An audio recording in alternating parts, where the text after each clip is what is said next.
Exodus 8. Then the Lord said to Moses, "Go to Pharaoh and say to him, 'This is what the Lord says, let my people go, so that they may worship me.' If you refuse to let them go, I will send a plague of frogs on your whole country. The Nile will teem with frogs.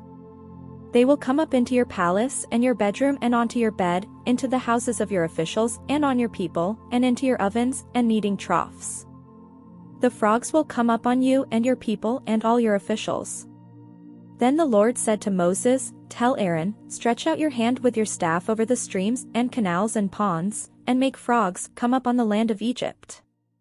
So Aaron stretched out his hand over the waters of Egypt, and the frogs came up and covered the land.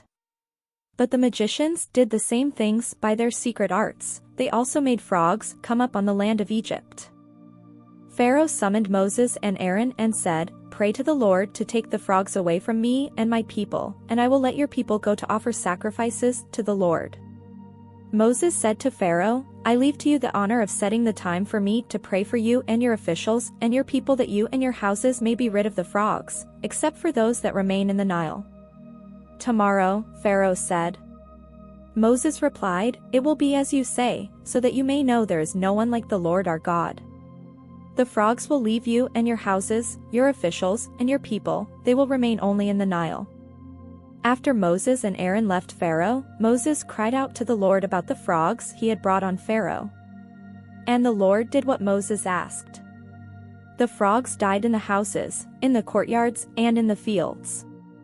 They were piled into heaps, and the land reeked of them. But when Pharaoh saw that there was relief, he hardened his heart and would not listen to Moses and Aaron, just as the Lord had said. Then the Lord said to Moses, "Tell Aaron, stretch out your staff and strike the dust of the ground, and throughout the land of Egypt the dust will become gnats."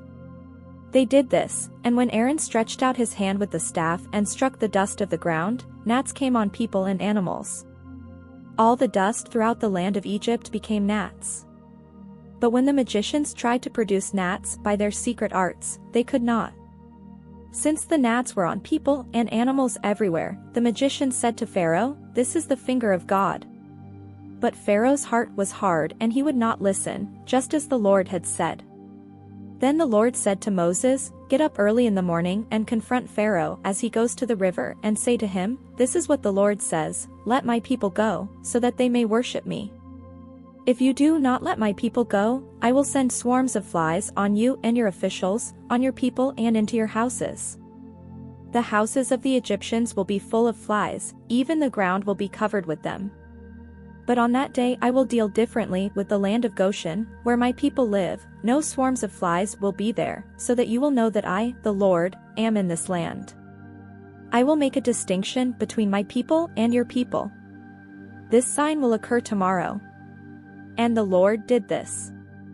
Dense swarms of flies poured into Pharaoh's palace and into the houses of his officials. Throughout Egypt the land was ruined by the flies. Then Pharaoh summoned Moses and Aaron and said, "Go, sacrifice to your God here in the land." But Moses said, "That would not be right.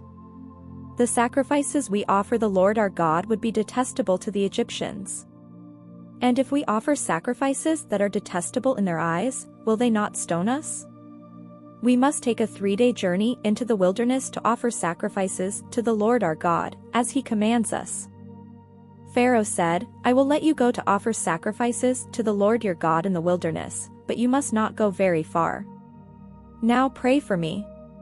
Moses answered, "As soon as I leave you, I will pray to the Lord, and tomorrow the flies will leave Pharaoh and his officials and his people.